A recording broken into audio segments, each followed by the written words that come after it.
ನೇಪಾಳದಲ್ಲಿ 26 ಜಾಲತಾಣಗಳ ಸೇವೆ ನಿಷೇಧಿಸಿದ್ದನ್ನು ವಿರೋಧಿಸಿ ಬೀದಿಗಿಳಿದ ಜನರ ಹೋರಾಟವು ಹಿಂಸಾಚಾರಕ್ಕೆ ತಿರುಗಿದ್ದರಿಂದ ಸತ್ತವರ ಸಂಖ್ಯೆಯು 19ಕ್ಕೆ ಏರಿತ್ತು ಹಾಗೂ 300 ಜನರು ಗಾಯಗೊಂಡರು. ನೇಪಾಳ ಸರ್ಕಾರವು ಈ ದೇಶದಲ್ಲಿ ನೋಂದಣಿ ಮಾಡಿಕೊಳ್ಳದ ಫೇಸ್ಬುಕ್, ಎಕ್ಸ್ ಪೋಸ್ಟ್ ಹಾಗೂ ಯೂಟ್ಯೂಬ್ ಸಹಿತ 26 ಆ್ಯಪ್ಗಳ ಸೇವೆಯನ್ನ ನಿಲ್ಲಿಸಿದೆ. ಇದನ್ನು ವಿರೋಧಿಸಿ ರಾಜಧಾನಿ ಕಾಠ್ಮಂಡುವಿನಲ್ಲಿ ಲಕ್ಷಾಂತರ ಮಂದಿ ಬೀದಿಗಿಳಿದು ಪ್ರತಿಭಟಿಸಿದರು. ನೇಪಾಳದ 16 ಕಡೆ ಸರ್ಕಾರದ ತೀರ್ಮಾನವನ್ನು ಖಂಡಿಸಿ ಪ್ರತಿಭಟನೆಗಳಾದವು. ಕಾಠ್ಮಂಡುವಿನಲ್ಲಿ ಹೋರಾಟವು ಹಿಂಸಾಚಾರಕ್ಕೆ ತಿರುಗಿದ್ದರಿಂದ ಪೊಲೀಸರು ಕರ್ಫ್ಯೂ ವಿಧಿಸಿದ್ದಾರೆ, ಲಾಠಿ ಬೀಸಿದ್ದಾರೆ. ಸುದ್ದಿ ಮನೋರಂಜನೆಗೆ ಹಾಗೂ ರೀಲ್ಸ್ ಮಾಡಲು ನೇಪಾಳದ ಯುವ ಜನಾಂಗ ಇದನ್ನೇ ನಂಬಿತ್ತು. ನೇಪಾಳದ ಕೆಪಿ ಶರ್ಮಾ ಓಲಿ ಈ ಜಾಲತಾಣ ಸೇವೆಗಳಿಗೆ ಮತ್ತೆ ಅನುಮತಿಯಿಲ್ಲ, ಎಲ್ಲೋ ನೋಂದಾಯಿಸಿಕೊಂಡು ಇಲ್ಲಿ ಸೇವೆ ಎಂದರೆ ಹೇಗೆ ಎಂದಿದ್ದಾರೆ. ಕೆಲವರು ಈ ಸೇವೆಯನ್ನ ಉದ್ಯೋಗ ಮಾಡಿಕೊಂಡಿದ್ರು, ಅವರ ಕೆಲಸ ನಷ್ಟವಾಗಿದೆ. ಝಡ್ ಪ್ರೊಟೆಸ್ಟ್ ಎಂದು ಪ್ರತಿಭಟನೆಯನ್ನ ಕರೆದುಕೊಂಡು ಬೀದಿಗಿಳಿದವರು ಹೆಚ್ಚಾಗಿ ಯುವ ಜನತೆಯೇ ಆಗಿದ್ದಾರೆ. ಹಿಂಸಾಚಾರದಲ್ಲಿ 19 ಮಂದಿ ಮೃತಪಟ್ಟಿದ್ದಾರೆ ಹಾಗೂ 300 ಜನರು ಗಾಯಗೊಂಡಿದ್ದಾರೆ.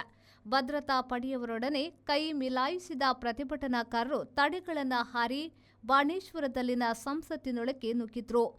ಪೊಲೀಸರು ಪ್ರತಿಭಟನಾಕಾರರ ಮೇಲೆ ನೀರು ಫಿರಂಗಿ ಮತ್ತು ಕಣ್ಣೀರು ಗಾಳಿ ಪ್ರಯೋಗಿಸಿದ್ರು.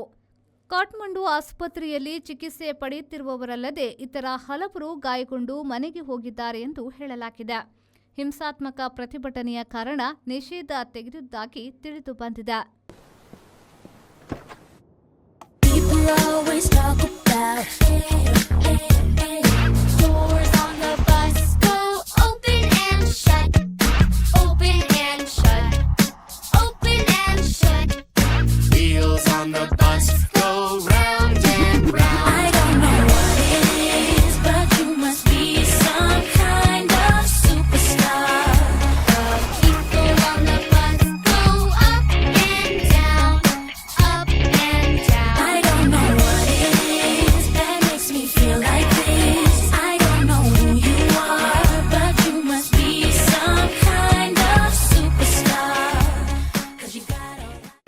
Introducing the all-new Renault Triber, starting at just rupees 6.29 lakh.